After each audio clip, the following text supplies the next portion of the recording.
नमस्कार, मी मोनाली अगदी मनापासून तुमचं स्वागत करते माझ्या नवीन अशा एका ब्लॉगमध्ये। तर यशचे केस खूप पांढरे झालेले आहेत माथ्यावरती आणि त्याच्या डोक्याला तेल लावण्यासाठी ना तर एक तेल मी तयार करणार आहे घरच्या घरी। आणि त्याला ना त्यांनी दवाखाना वगैरे खूप दाखवलेलं, म्हणजे गोळ्या वगैरे पण घेतलेलं, पण काही फरकच नाही त्याला पडत। तर डॉक्टर म्हणतात खाण्यापिण्यामध्ये पण असतात, पण कसं लेकरं ना लक्ष देऊन जेवण वगैरे करतच नाहीत। म्हणजे भाजी वगैरे जी असते ना तर पालेभाज्या ते जास्तीच्या आवडीनं खातच नाही, दिलं ना तर ते थोडंसंच लावून चपातीला खातात। तर जास्तीचे पालेभाज्या पण आवडत नाहीत, पण सर्व विटॅमिन वगैरे आपल्याला पालेभाज्यामधूनच मिळतात। तर पालक भाजी वगैरे मेथीची भाजी तर अजिबात आवडत नाही त्यांना। तर त्यामुळे ना आता केस पांढरे झालेले आहेत। कशामुळे झालेले आहेत ते पण नक्की नाही माहिती, पण डॉक्टरचं म्हणणं आहे की पालेभाज्या वगैरे म्हणजे खाऊ घालत जा, फळा वगैरे। तर फळं वगैरे असतेच, म्हणजे खातो करतो, पण पालेभाज्या जास्तीचं नाही खात। तर हे पहा दिसतायत यशचे केस, आणि इथे माथ्यावरतीच आहेत जास्तीचे।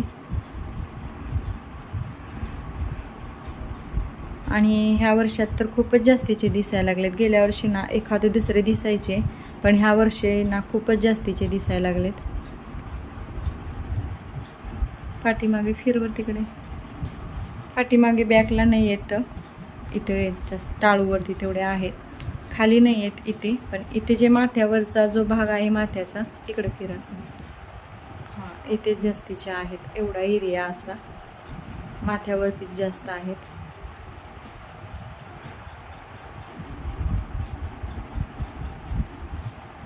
हे पहा, आणि तेल लावल्यावर तेवढे दिसत नाहीत, पण नाही जर तेल लावलं डोक्याला तर खूपच दिसतात। चला तर मग केसाला तेल लावण्यासाठी तर ते तेल बनवूया। तर इथे ना मी साहित्य घेतलेलं आहे। तर काय काय साहित्य घेतलेलं आहे तर पॅराशूट तेल आहे, खोबरेल तेल, आणि एक मोठा कांदा, आणि एक चमचा जवस, एक चमचा मेथीचे दाणे घेतलेले आहेत। तर तेल ना मी एक आठवड्यापर्यंत त्याला पुरेल इतकं तेल बनवणार आहे।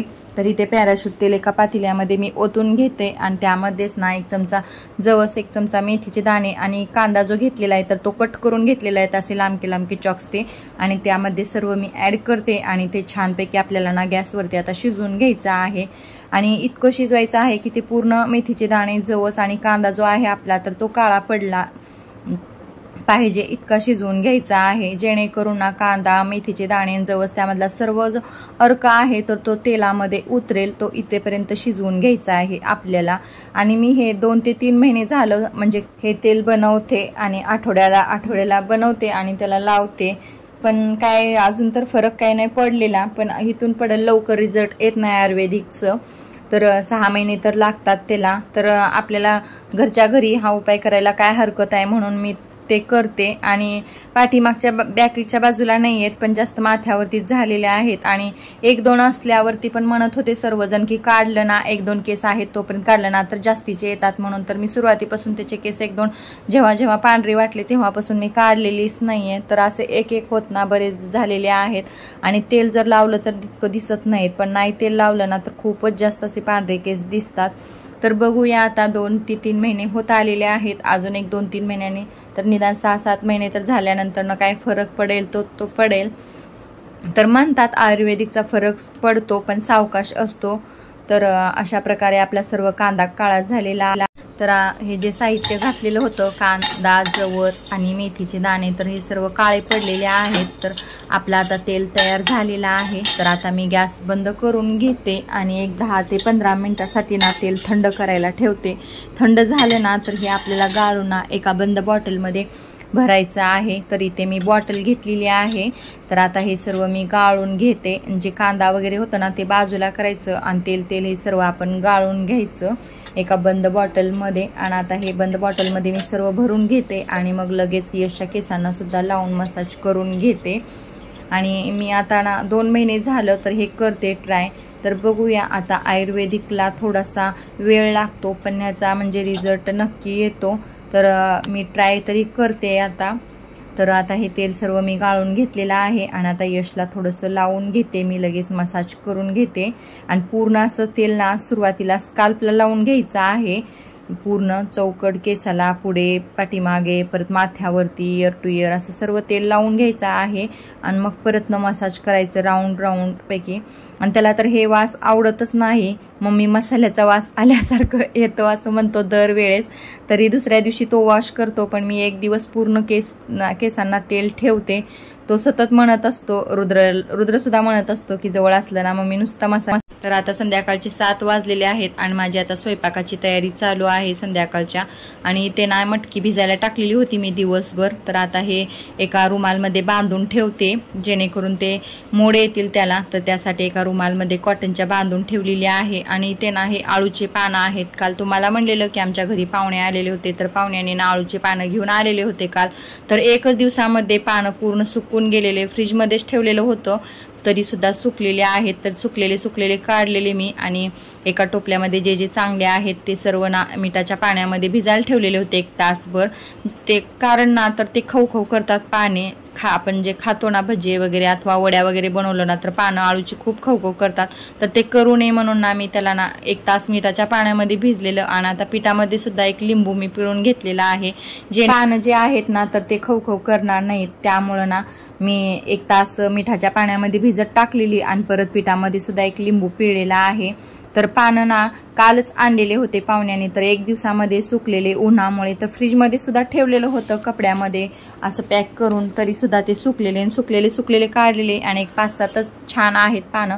तर मी तेवढेच घेतलेले आहेत. बाकीचे ना कांदा भजी वगैरे करता येईल आणि एवढे 5-6 पानं आहेत तर तेवढ्याचे आपण ना भजी बनवूया. आणि आळूच्या पानापासून बरेच प्रकार करतात, म्हणजेच आळूच्या वड्या बनवतात, भजे बनवतात आणि कोण ना आळूच्या देठाची ना भाजी सुद्धा बनवतात, म्हणजेच पेंडपाला डाळ कांदा टाकून ना असं बनवतात आळूच्या कांद्याचे. तर इथे ना आज मी भजी बनवणार आहे, कारण पानं बाकीचे जे आहेत तर ते सुकलेले आहेत. तर ते 7-8च पानं आहेत चांगले. तर म्हणलं की भजेच बनवूया आणि बाकीचे थोडेसे कांदा भजे बनवता येतील म्हणून मी इथे ना भजी बनवते.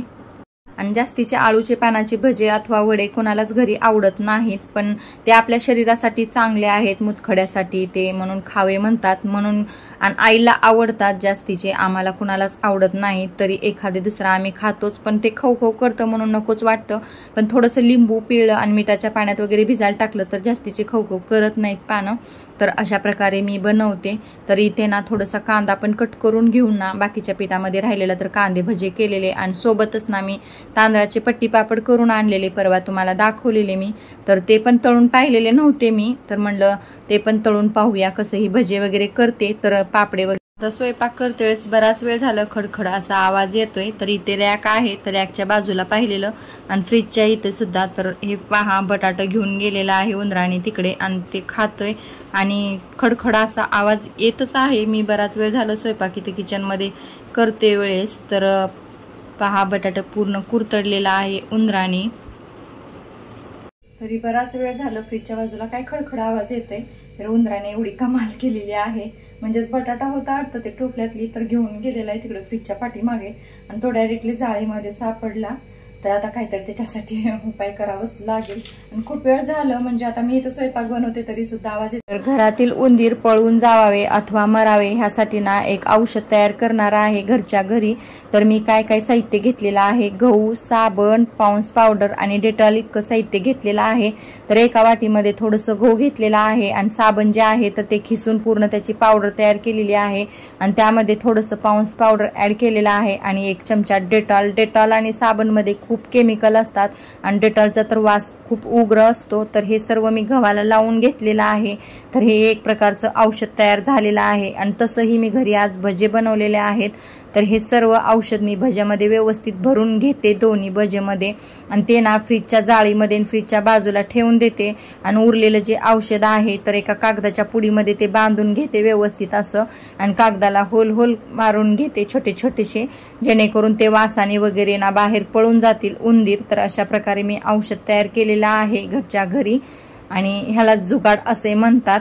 तर आता हे सर्व मी ठेवून देते रॅकच्या खाली आणि फ्रीजच्या जाळीमध्ये वगैरे भजे सर्व ठेवून देते.